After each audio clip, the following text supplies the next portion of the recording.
Монгол оюу баг үзүүлж байна. Та өөрийн мөнгөө хувьцаа болон бондоор өсгөхийн ялгааг мэдэх үү?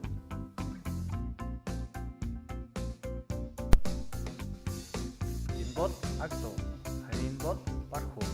Бид багын бие биетэйгээ өрсөлдөж, ан ман үздэг хоёр. Хэн нь илүү хүчтэй, хэн нь илүү их хоол иддэг, хэн нь илүү хурднаа хүртэл үздэг. Харин энэ удаа бид хэн нь илүү ухаадаг болохоо үзэхэд шийджээ. Бархуу агдуу хоёр өөрсдөө хөрөнгөө цаа болон бонд хөрөнгө оруулж яг 5 жилийн дараа хэн нь илүү их нөгөөдхөөсөө мөнгө өсгөхөө үзэхээр болжээ. Бархуу бүх хүний зан чанарын хувьд галзуу барын амдч гараа хийхээс буцахгүй зоригтой нэгэн. Тэрээр өөртөө эрсдэл учирч болох байсан ч хамаагүй хугацаанд хөрөнгө оруулалт хийжээ. Бархуу олон судалгаа хийсний үр дүнд буу хугацаанд компани нэг ширхгийн 450 төгрөгийн хугацаанаас 44,445 ширхгийг буюу нийт 20 сая төгрөгөөр хөрөнгө оруулалт хийв.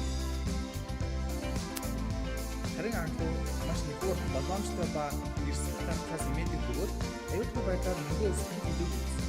Тиймээс 20 сая төгрөгийн нэрсэн үнэтэй бондыг 5 жилийн хугацаанд 6 хүрээнд өгчээ. Жид нэг удаад нэг төгрөгийн орлого авахаар баяж өгөөж компани бондыг дахин авчээ.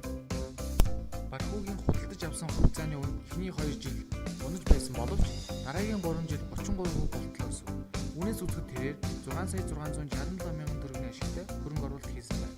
Харин агдуугийн хувьд жил бүр сая 80 мянган төгрөг 5 жилийн хугацаанд авснаар 5 сая 400 мянган төгрөгийн ашигтай ажээ.